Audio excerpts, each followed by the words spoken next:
The quiet room. The room they put me in was called the quiet room. The nurses called it that because it was tucked in the farthest corner of the Mapleview nursing home, away from the television, the dining hall, and the humming buzz of wheelchairs and nurses' sneakers. But for me, it was quiet for another reason. It was the room where people went to disappear, where voices faded, where names were forgotten, where they thought minds no longer mattered. I sat in the worn recliner by the window, watching the afternoon sunlight slant across the linoleum floor. Dust floated like ghosts. I could still see the faint scuff mark from someone else's walker before me. And though they thought I wouldn't remember my own name, I remembered that mark. I remembered everything. They told me I was senile, that my mind was slipping, my memories unreliable. I let them believe it. My son, Aaron, stood in this very room just 2 weeks ago with that same patronizing smile he wore when he was 12 and lied about breaking the window. Only now he had grown taller, colder, and wore a suit too expensive for someone who claimed to be struggling. "Dad," he said, placing a hand on my shoulder, "this place will take good care of you. You don't have to worry about anything anymore." He lied. He worried, all right. Just not about me. He was worried I might remember the things he had done. I remember the day he first mentioned the facility. It was after a strange conversation with a lawyer over the phone. He didn't think I heard it. But I was standing by the stairs, pretending to clean my reading glasses. He said the words too casually. Power of attorney, cognitive decline, accelerated transfer of assets. He underestimated me, just like everyone else had started to. They thought my slow walk was weakness, that my silence was confusion. But I had lived through a war, buried my wife, raised a boy who turned into a stranger. You don't survive all that by forgetting. You survive by remembering. At Mapleview, the nurses were kind. Too kind. They spoke to me in the tone you use for toddlers or stray animals. "Mr. Green, would you like to brush your teeth now?" "Mr. Green, let's put on your nice shirt for lunch, okay?" I nodded, smiled, played along. They thought I didn't know where I was. But every morning, before they came in, I opened the drawer under my nightstand and pulled out a notebook wrapped in a faded blue sweater. Inside it was everything I remembered. Names, dates, conversations. The night Aaron forged my signature. The time he told the bank I was no longer of sound mind. The moment he sold my house. The house I built with my own hands, behind my back. And worst of all, the way he looked at me when I asked him if he still remembered his mother's voice. Like I was a burden. A relic. Something to be packed away and silenced. But I wasn't broken. I was waiting. Waiting for the right moment. Waiting for someone who would actually listen. Until then, I sat in the quiet room playing my role, letting the world believe the lie. One afternoon, a nurse I hadn't seen before walked in. She looked different from the others. Younger, maybe mid-20s.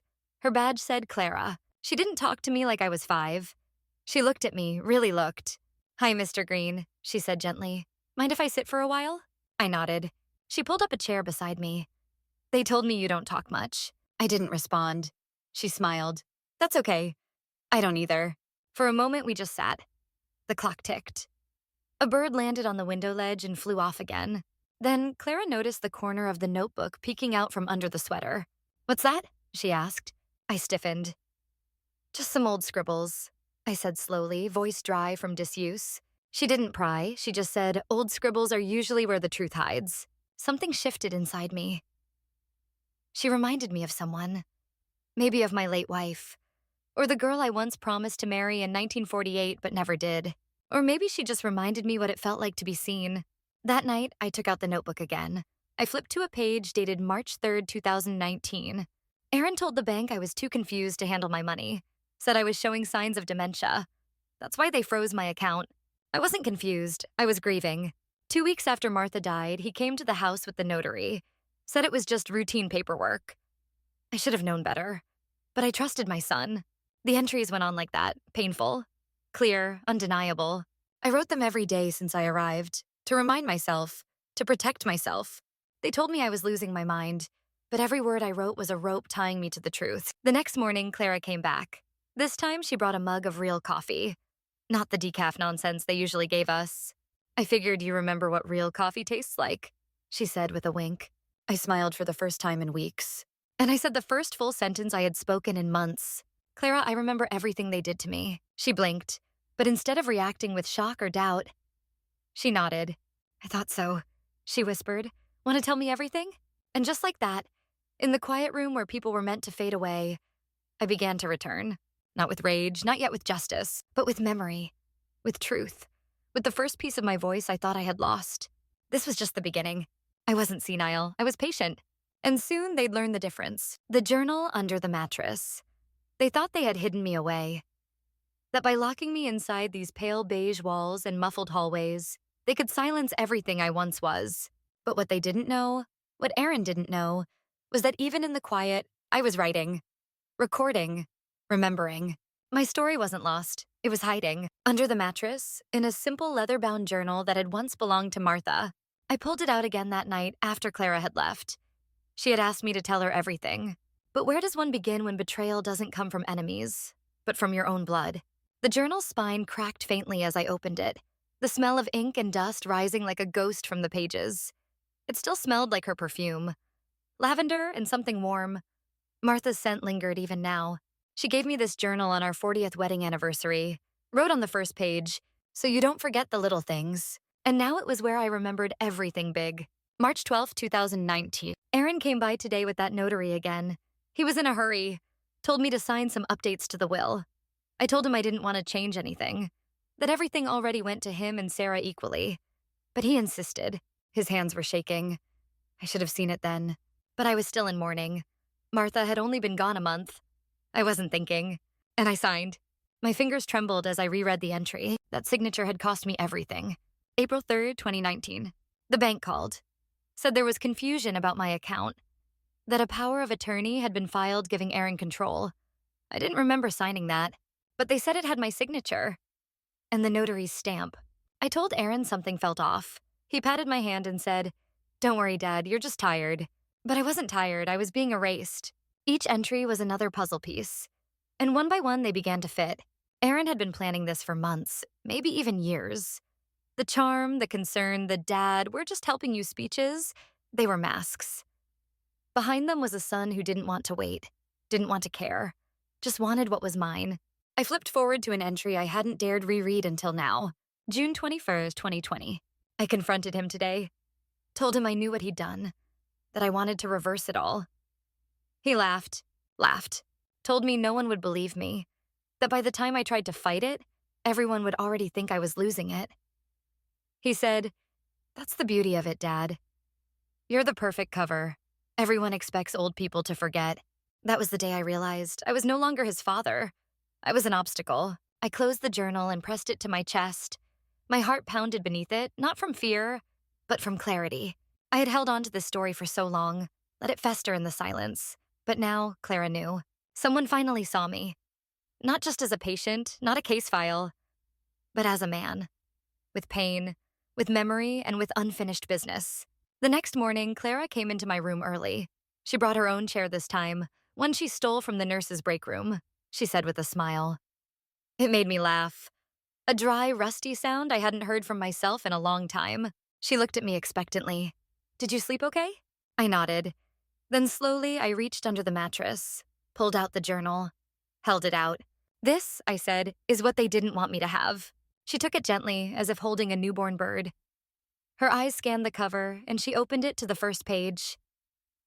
She read Martha's note and looked up at me with something close to awe. "You wrote all this?" "Every word," I replied. "And not just for me. For whoever would one day believe I wasn't gone." We spent hours that day going through the journal together. Clara took notes, asked questions, cross-referenced the names, the dates. She even offered to copy it digitally. Something about having a backup in case someone gets suspicious. Smart girl. Much smarter than the people who thought I'd wither in this place. That evening, she came back with something else. A small voice recorder. "I want to help," she said. "But if we're going to fight this, you'll need more than memories. You'll need proof." I hesitated. It had been so long since anyone stood beside me. "Are you sure?" I asked. "This could cost you something." She looked at me with steady eyes.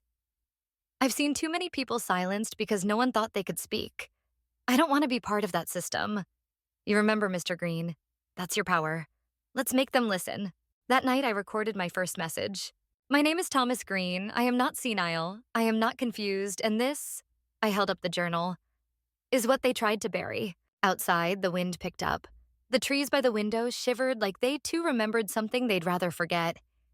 But in this little corner of Mapleview, in the room they called the quiet room, a storm was starting, and I was no longer silent. Forgotten, but not forgiven, the flowers they brought me died in 3 days. Carnations, if I remember correctly. Bright red and white in a plastic vase that read, "Thinking of you." As if the message could make up for months of silence. They left them on the windowsill during their last visit, didn't even bother to unwrap the cellophane. The irony wasn't lost on me. They weren't thinking of me. They just didn't want to look guilty. Aaron came first. His tie was loose, his smile was tighter. "Hey, Dad," he said, voice a little too cheerful. "Thought I'd swing by. How you holding up?" He didn't bring up the bank, or the house, or the forged documents, not even the fact that I hadn't spoken to him in over 4 months. Instead, he glanced around the room like he was checking for cameras. Like this wasn't a visit. It was a performance. I gave him a slow blink. Said nothing. He looked uncomfortable. "Still quiet, huh?" He muttered. "Yeah, the nurses said you haven't really, you know, bounced back." I almost laughed. Bounced back from what? From being betrayed? From being discarded? From realizing your only child sees you as a living will? He sat in the armchair beside my bed, crossed his legs, checked his watch. 5 minutes in, he was already glancing toward the door. "Ashley says hi," he added. That was his wife. The one who once told me, "We'll never put you in a home, Dad. Family takes care of family." Funny how quickly always turns into unless. "I brought you something," Aaron said after a long pause. He pulled out a photo from his coat pocket. It was a picture of his daughter. My granddaughter. She was 5 now, maybe 6. Long brown curls and the same dimpled smile Martha used to have. He placed the photo on my nightstand like a peace offering. I stared at it longer than I meant to. "Thought you'd want to see how big she's gotten." I didn't respond. Because what I wanted wasn't a photo. What I wanted was a phone call on her birthday. A visit on Christmas. A moment of acknowledgement that I wasn't dead yet. He stood up to leave, brushing invisible lint off his pants. "We'll come back soon, okay?" I didn't nod, didn't blink, didn't give him the satisfaction. He paused at the door, as if something else lingered on his tongue. Then he turned and left. The silence that followed felt heavier than his words ever could. That night, I told Clara everything. She sat beside me, recorder in hand, her notepad filled with scribbles and circled dates. "I know he's hiding something bigger," I said, my voice steadier now. "There's a piece I'm still missing. Something that connects all of it. The will, the power of attorney, the way he rushed everything." Clara leaned in, eyes sharp. "You think it wasn't just about money?" I nodded. "He needed something from me. And when he got it, I stopped mattering." The next morning, Clara returned with a manila envelope.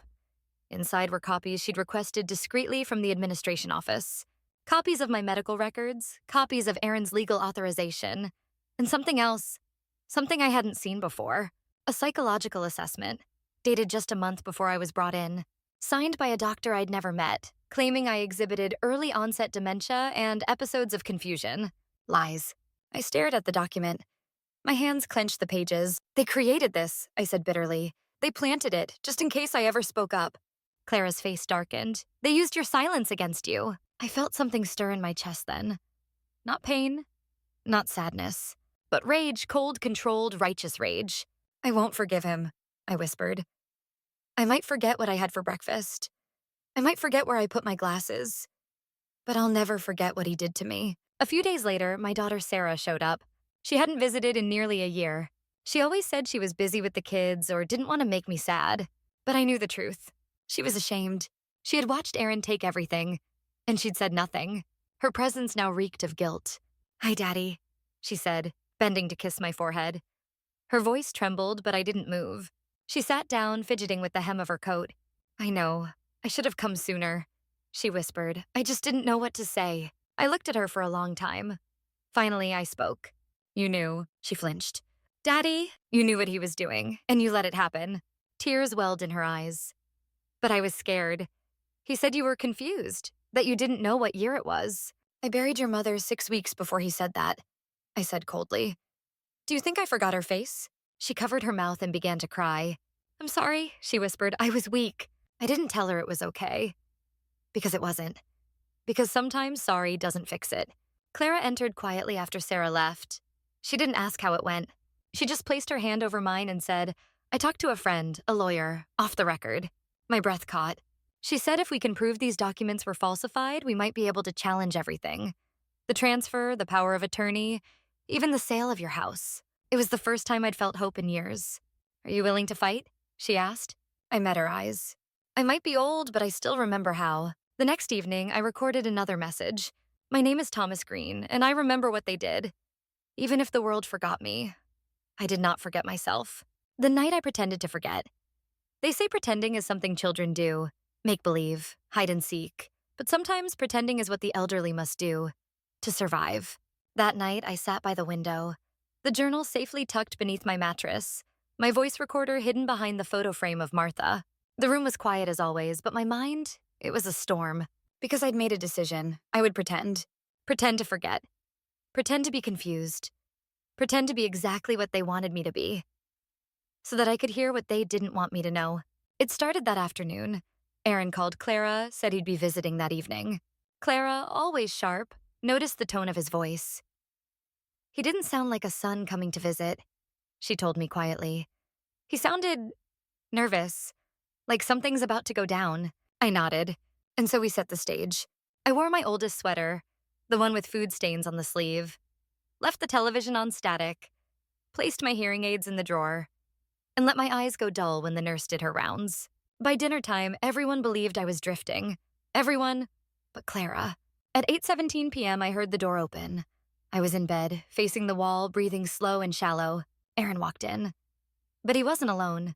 The second voice hit me like cold water. It was Ashley, his wife. She never came with him. She always made some excuse, said it was too hard to see me like this. But tonight, she came. I didn't move. Didn't flinch. Didn't give them a reason to suspect I heard every word. I don't know why we have to keep visiting, Ashley said sharply, her heels clicking against the tile. He doesn't even know who we are half the time. Aaron let out a short laugh. He knows enough to stay quiet. That's what matters. I clenched my jaw, held still. Ashley sat down in the visitor's chair. Do you think he suspects? About the second mortgage? My stomach turned. Yeah, say second mortgage? Aaron's voice dropped to a whisper. Even if he did, it wouldn't matter. The bank signed off when I showed them the medical records. No one questions a dementia diagnosis, Ash. That's the beauty of it. My fingers curled into the bedsheets. He'd taken out another loan. Against my house, no, his house now, using my condition as leverage. He wasn't just stealing. He was building an empire of lies on my fading image. Ashley sighed. Well, you better hope no one digs into those papers. I still think forging that doctor's signature was risky. I nearly sat up, but I stopped myself. Forged signature, fabricated diagnosis. It was worse than I'd imagined. Aaron was no longer just greedy. He was criminal. I'm telling you, Aaron said. He won't do anything. He barely knows what day it is. I bet he couldn't even tell you my name right now. Ashley laughed, and in that moment I saw everything clearly. This wasn't about taking care of an aging parent. This was erasure. They wanted me gone. Maybe not dead, but gone enough that I couldn't speak. Gone enough that no one would believe me even if I did. They stayed for another 10 minutes, pretending to visit, speaking sweetly to me in case a nurse walked by. Then they left, just like that. But I lay there for a long time. Not asleep. Not even breathing hard. Just burning. And when I was sure they were gone, I turned slowly. Clara stepped in from the hallway, holding the voice recorder. She'd been there the whole time, standing by the door, letting it all play out. Her face was pale. Her hands trembled as she pressed stop on the recorder. They forged medical documents, she whispered. This is felony-level fraud. I nodded, still too furious to speak, but inside a new fire had begun. This was no longer about justice. This was about truth and reclamation. The next day, Clara called her friend, the lawyer. She arranged a confidential meeting. Not at Mapleview, of course, too risky. So Clara suggested something simple. An afternoon walk in the garden with an old friend who happened to be visiting. No one suspected a thing. The lawyer, named Grace Whitmore, was a tall woman in her 50s with sharp eyes and an even sharper mind. She shook my hand, then looked me in the eye. Mr. Green, she said calmly, you've been underestimated, but I believe you. I handed her a copy of the journal. Clara played the audio from the recorder. By the time the first 5 minutes ended, Grace's jaw had set into steel. This isn't just elder abuse, she said. This is organized fraud, manipulation of medical documents, possibly conspiracy to commit theft. I looked down at my hands, the same hands that once built a home from wood and sweat. The same hands that fed Aaron, changed his diapers, taught him how to ride a bike. And now these same hands would sign the paperwork to fight him. I want to take back everything he stole, I said softly. But more than that, I want him to know I remember. Grace nodded. Clara squeezed my arm. It was the first time in years I felt powerful again. Not because of revenge, but because I'd reclaimed something far more important. My voice. That night, as I returned to my room, I opened the journal again, flipped to the last blank page, and wrote, "Tonight, I pretended to forget, but I will never forgive. They thought they buried me in silence. But I am writing my resurrection. The birthday that wasn't celebrated, they say birthdays are for celebration. A day to remember the gift of life, the legacy of those who came before, and the hope of a new year. But what happens when the day meant to honor you becomes a reminder of abandonment? When the only greeting you receive is the silence of an empty room? That morning was no different from the others at Mapleview. The halls were quiet, the echoes of footsteps along the corridors soft and unassuming. For years, I had learned to expect little on my birthday, a day overlooked by a family too wrapped up in their own ambitions and secrets to remember mine. I sat in my favorite armchair by the window, the one with the faded floral upholstery that reminded me of better times. Outside, the early light crept in like a timid guest, casting long shadows on the polished floor. I could almost hear the faint laughter of a birthday party long past, the voices of loved ones I had once trusted. Yet now, every minute stretched out with the weight of isolation. It wasn't until the clock struck 9 that I heard a soft knock at the door. At first, I doubted it was anyone coming to acknowledge the day. After all, in the months leading up to this forgotten birthday, visits had become as rare as genuine smiles in these sterile corridors. But then, the door opened and Clara stepped in, her presence a gentle beacon in the sea of neglect. "Good morning, Mr. Green," she said, her voice warm and reassuring. There was a kindness in her eyes, a glimmer of understanding that went beyond mere duty. She carried with her a small bouquet of wildflowers, fresh and defiant in their color, contrasting sharply with the muted tones of Mapleview. It wasn't much, but it was honest. "Clara," I managed, my voice hoarse from disuse. I couldn't help but think how much the day should have belonged to someone else, someone cherished rather than cast aside. She set the bouquet on the table beside me and pulled up a chair, sitting as if we were old friends sharing secrets. "Today's your birthday, isn't it?" she asked softly, almost as if testing the truth in my weary eyes. I nodded, and in that small gesture lay the unspoken admission of a lifetime of pain, loss, and betrayal. For every birthday, there had been a chorus of apologies and hollow assurances from the family that once swore to love and protect me, yet chose to vanish when the true cost of care was measured. I remembered the days when my wife, Martha, would fill our home with laughter and song on her birthday, her gentle hands preparing cakes, her soft humming in the kitchen as she arranged the table with care. But that warmth was replaced with cold calculations when Aaron and Sarah took over, leaving behind only the remnants of a legacy that was slowly being rewritten without my consent. Clara's eyes searched mine as if trying to read the story behind the silence. "I thought we'd celebrate today. Just you and me," she said. Her suggestion was not one of pity, but of quiet rebellion against the neglect I had endured. In her voice, I heard a promise that even if my family refused to remember me, I would be remembered by those who cared. As the morning wore on, Clara busied herself in the small kitchenette, preparing a modest breakfast. A cup of steaming coffee, toast with jam, and a bowl of fruit. The aroma, simple yet genuine, filled the room with a fleeting sense of home. I watched her work, the ease with which she moved, as if she knew that every small act of kindness was a victory against the forces that had stripped me of dignity. The clock ticked steadily, marking the passage of time that I had once taken for granted. Outside, the weather began to change. Clouds gathered in the distant sky, threatening a rain that might wash away the grime of neglect, if only for a moment. But inside, the storm was far from over. The phone rang unexpectedly. It was a call from a number I did not recognize. I hesitated, and Clara's hand reached for mine in a silent gesture of solidarity. "Maybe it's one of them," she whispered. I knew all too well. The family members who had promised to visit, who had called with rehearsed tones and half-hearted apologies. But when I answered, I heard a soft voice on the other end, a voice that carried a mix of regret and determination. "Dad, it's Sarah," the voice said. The sound was fragile, trembling as if it bore the weight of too many unspoken truths. I paused, and in that suspended moment, the room seemed to close in around me. Sarah's voice was like a distant echo, a reminder of a past when I was loved, before greed and indifference took hold. "Hi, Daddy," she continued, and her words were halting, as if she were reading from a script she had long prepared. I'm sorry I couldn't be there today. I know it's your birthday, and I should have called sooner. Things have been complicated." Her apology was sincere, yet every syllable reminded me of the years of neglect, the birthdays that passed without celebration, and the silent acceptance of being cast aside. Clara squeezed my hand, her gaze steady. I knew this was not the moment to launch into the litany of wrongs that had been done to me. Instead, I listened, letting Sarah's voice fill the void for a few precious minutes.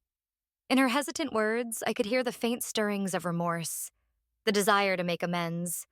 If only it were not too late. After the call ended, I sat back in my chair, feeling a mixture of sorrow and resolve. The fragile connection with Sarah was both a balm and a wound. For while her voice carried the hope of reconciliation, it also underscored the years I had spent in silence, unnoticed on my own birthday. Clara broke the silence. "Do you remember what Martha used to say on your birthdays?" she asked gently.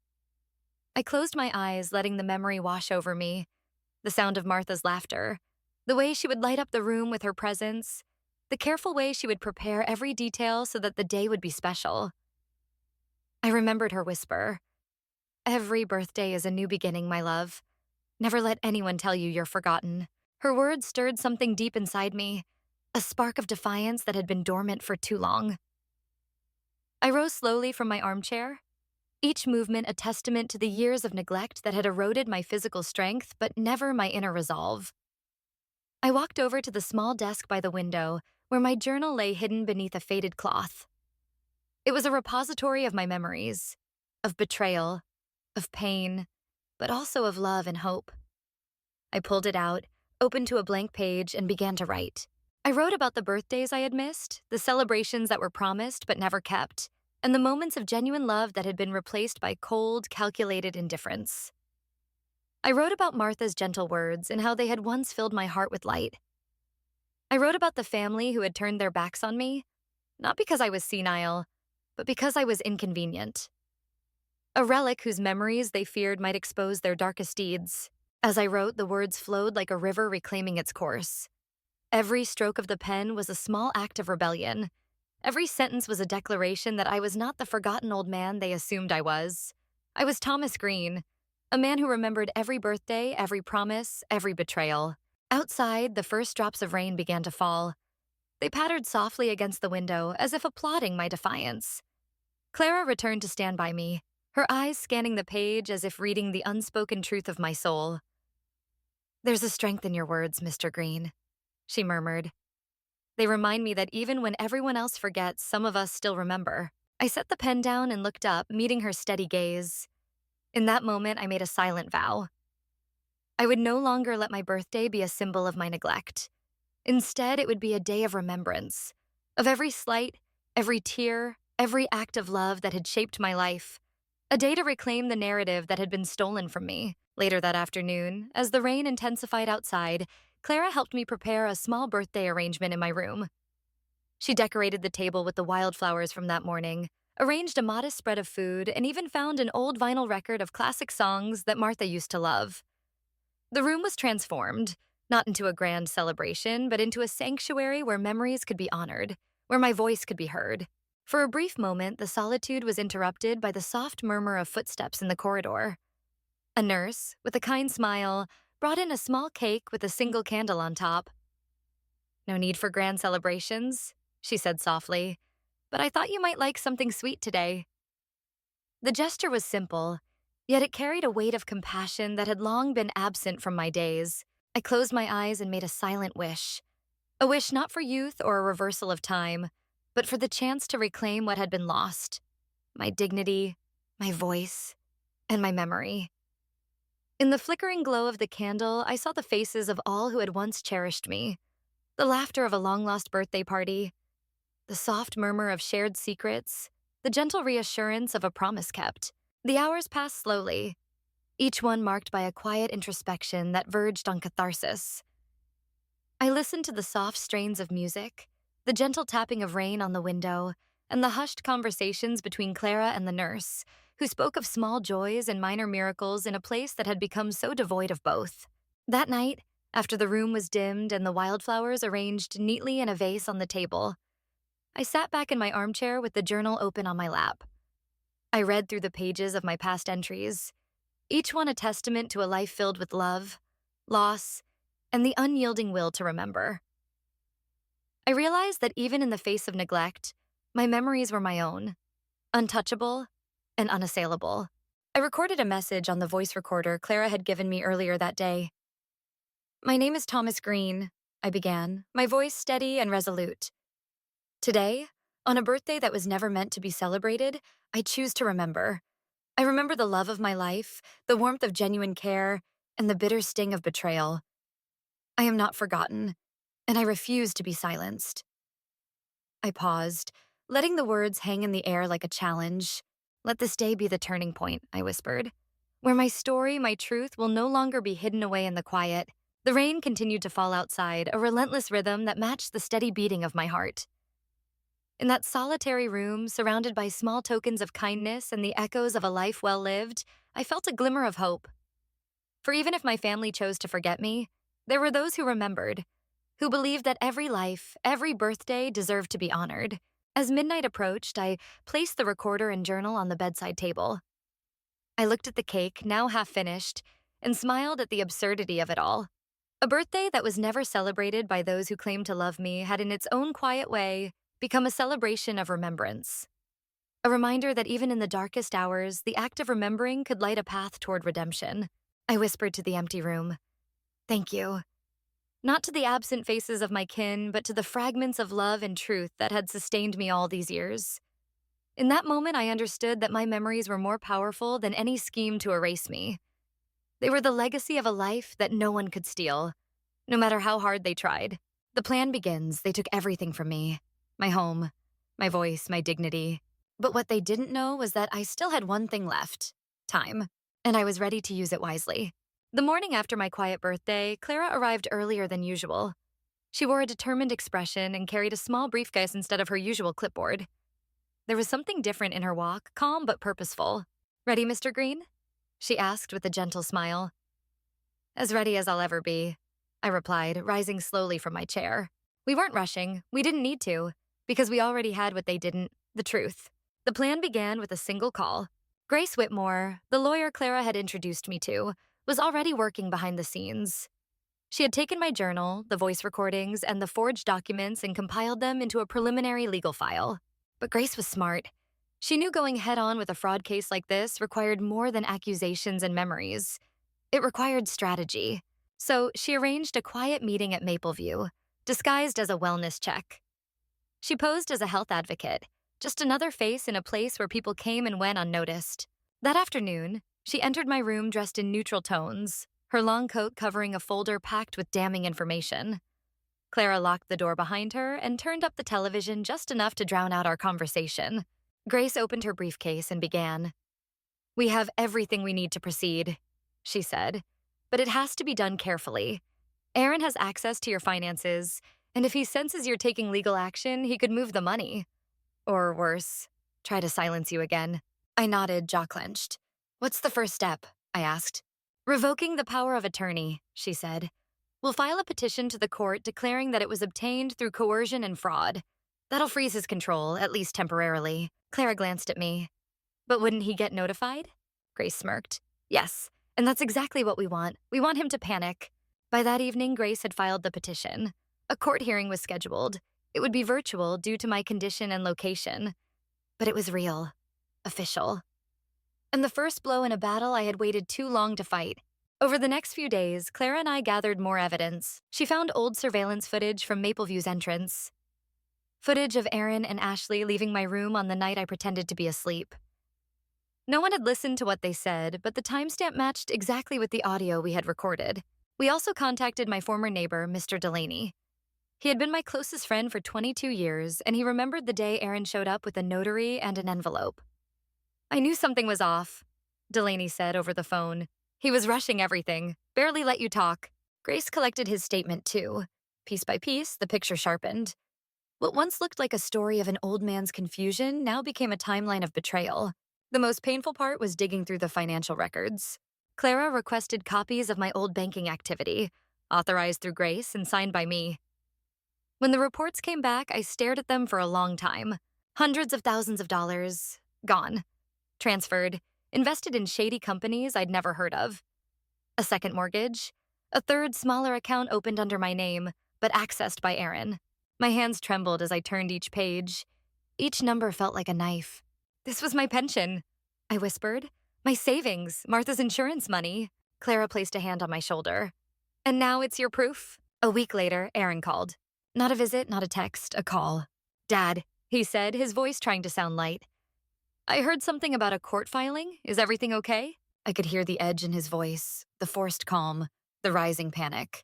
I didn't respond right away. Let him squirm for a moment. Then slowly I said, I may be old, son, but I'm not blind. And I remember more than you think. There was silence on the line, a hesitation, a shift. Dad, I don't know what you're talking about, but I cut him off. You will, I said coldly. And so will the court. Click. I hung up. The fallout was immediate. 2 days later, Aaron showed up at Mapleview with a fake smile and a basket of fruit. Clara intercepted him at the door. She's sleeping, she told him. We both agreed Clara should refer to me as she now and then just to throw him off. I'll wait, Aaron said. You can't, she replied flatly. There's a legal notice restricting contact. Please check with your lawyer. He blanched. My lawyer? Clara smiled sweetly. Oh, you don't have one? Well, you're going to need one. That night I opened the journal again. I flipped back to one of the earliest entries, before the signatures, before the silence. It read, I trust Aaron. I know he's grieving too. Maybe this is hard for all of us. I stared at that line for a long time. Then, with a pen, I crossed it out. And underneath I wrote, Grief is not an excuse for greed. The plan was working. Grace filed for an emergency review of the property sale, claiming I had been manipulated and coerced during a time of documented grief and vulnerability. We requested an injunction to pause all further transactions made by Aaron in my name. Even Sarah, after learning the full truth, submitted a statement to the court.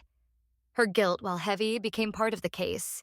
She admitted to staying silent, and in doing so, helped prove Aaron's isolation tactics. The final phase of the plan was the most delicate. Clara arranged a press inquiry.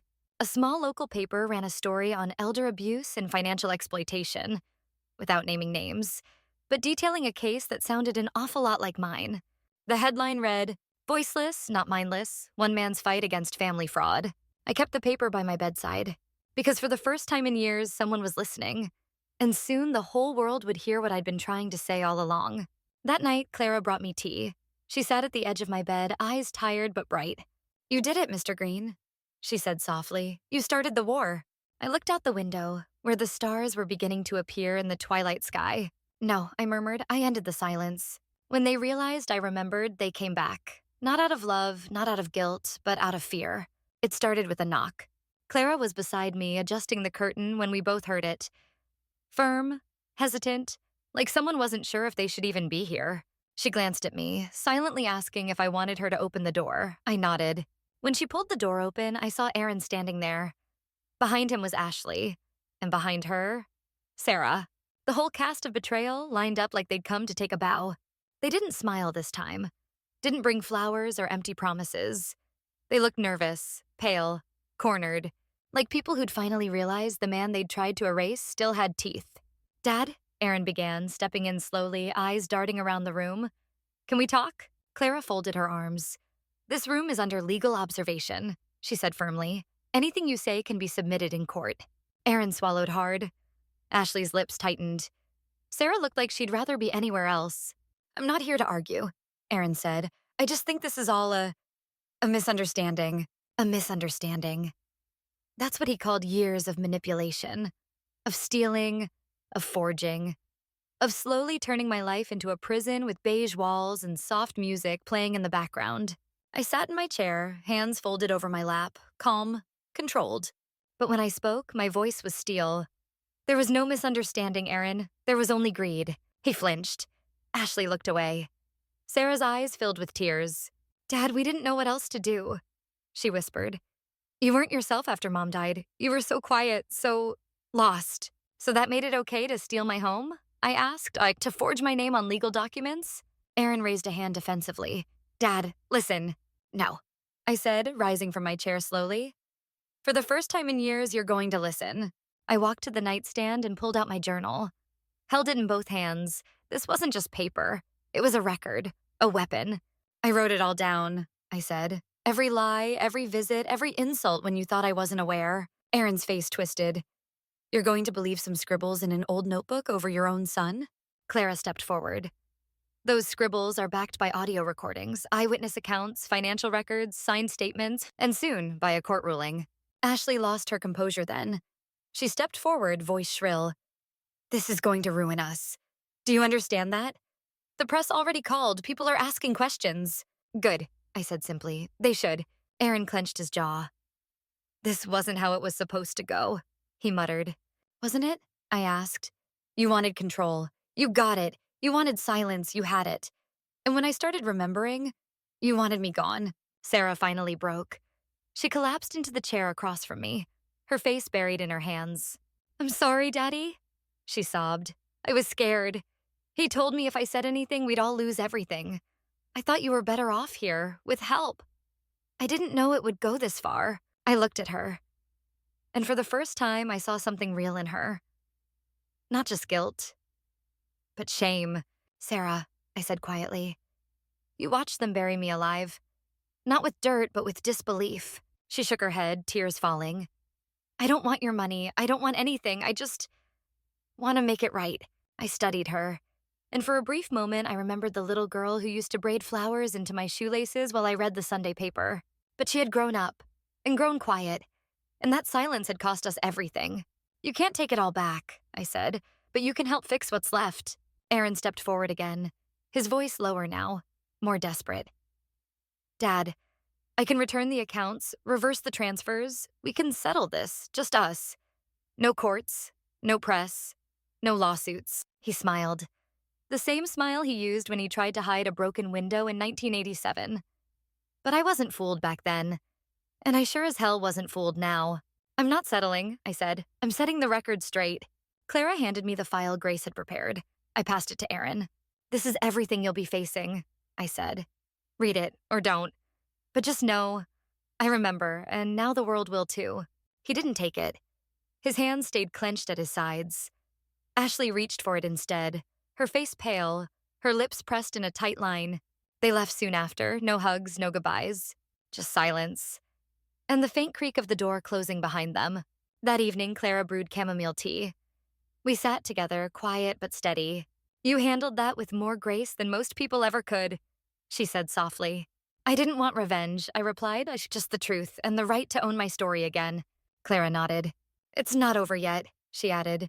But they know now. They know you were never lost. Later that night, I added another entry to the journal. Today they looked at me with fear. Not because I was angry, but because I remembered. I remembered the day Aaron told me, you won't even know what you've signed. I remembered the moment Sarah turned her back. I remembered Ashley's hand on the notary's pen. They built their future on the belief I would forget. But I am still here. And I remember everything. Before bed, Clara helped me set up the tablet Grace had mailed. It was for the court appearance. A virtual hearing in 2 days. I stared at the black screen. Reflected back at me was a face lined with age, but alive with clarity. They had called me senile. But I was the one who held the truth. The day I took my life back, the morning of the hearing, I woke earlier than usual. Not because of nerves, not because I couldn't sleep, but because, for the first time in years, I wanted to wake up. I looked around the quiet room, the place they had sent me to forget. And yet this room had become my witness. It had heard every whispered truth, held every page of my journal, and now it would see me rise. Clara arrived with the tablet under her arm, wearing her best navy blue scrubs and a touch of lipstick. She smiled as she stepped in, placing a small folded handkerchief on my nightstand. For luck, she said. It smelled faintly of lavender, like Martha. I tucked it into my breast pocket and sat up straighter. Today wasn't just a hearing, it was a reckoning. At 10 a.m. sharp, the call connected. On the screen appeared the judge, a woman in her 60s, glasses low on her nose, eyes sharp and tired. She introduced herself as Judge Rowan. Aaron's lawyer appeared next, then Aaron himself, awkward in a suit, shifting in his seat like a student waiting to be scolded. Ashley was beside him, her face pale, lips drawn. Sarah was there too, not next to them, but logged in separately. Her eyes were red. She didn't smile. Then Grace appeared, confident and composed. And then me, centered on the screen, old, alive, unshakable. The judge cleared her throat. Let the record show this is the petition of Thomas Green regarding the revocation of power of attorney and fraudulent transfer of assets. Mr. Green, do you understand the nature of this hearing? I leaned forward, voice steady. I do, Your Honor. And do you wish to make a statement? She asked. Grace gave me a small nod. I took a breath, held it, then spoke.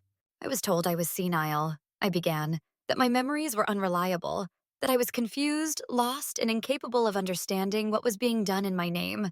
But I remember everything. I remember the day my son brought a notary to my home, said it was just routine paperwork, while I was still grieving the loss of my wife. I remember signing something I didn't understand. I remember being told I couldn't access my own bank account. I remember being moved to a facility without discussion. I remember hearing them whisper outside my room, talking about how they would divide what I had worked for. And I remember the moment I stopped being a father in their eyes and became an inconvenience. Aaron shifted in his seat. Ashley looked away. Sarah closed her eyes. I continued. I have kept a journal every day since I arrived here. It holds dates, conversations, moments, memories they said I didn't have. I also have recordings, documents, proof. But more than that, I have clarity. And today I'm not here to plead. I am here to reclaim. The judge listened quietly. When I finished, she turned to Grace. Ms. Whitmore, do you have supporting documentation? Yes, Your Honor, Grace replied, her tone crisp. We have written journal entries, verified dates, audio recordings of private conversations indicating intent to defraud, witness statements, and a forensic review of Mr. Green's bank transactions showing misuse of funds. Aaron's lawyer fumbled to respond. There's no direct evidence of... But the judge raised her hand. Enough. I've seen more than enough cases like this to recognize the pattern. Mr. Green is not confused. He is not delusional. He is clearer than most people I've met this week. She turned back to me. Mr. Green, effective immediately, your power of attorney is revoked. You are granted full authority over your finances. Furthermore, this court recommends the district attorney review this case for potential criminal charges related to elder financial abuse. Aaron went pale. Ashley gasped audibly. Sarah cried. But I smiled. After the hearing ended, Clara hugged me. The first real embrace I'd felt in years. You did it, she whispered. You took your life back. I never gave it away, I said softly. They just thought they could steal it while I stood still. The days that followed were a blur of paperwork, statements, recovery. Grace worked tirelessly, filing suits to recover stolen funds, freezing assets Aaron tried to move. Investigators opened a case into the forged medical records. The notary who signed off? Turned state's witness within a week. Aaron's career collapsed. Ashley filed for separation.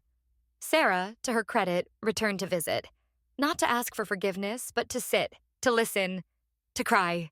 I never stood up for you, she said one afternoon. I don't expect you to forget that. I don't, I replied. But I remember the little girl who once kissed my cheek every night before bed. And that memory once is still worth holding on to. And Clara? Clara became family. We still meet every Sunday. She brings coffee and crossword puzzles. I bring stories and sharp opinions about politics. Sometimes we sit in the garden at Mapleview. No longer the quiet room, but my room. Sometimes I read from my journal aloud. The final entry I wrote came a month later. The sun was setting outside, and I could hear birds again. Today I remembered not just what they did, but who I am. I am not senile. I am not finished. I am not forgotten. My name is Thomas Green, and this is the day I took my life back. Some people leave scars, others leave lessons. Burn and reborn stories that break you, then rebuild you.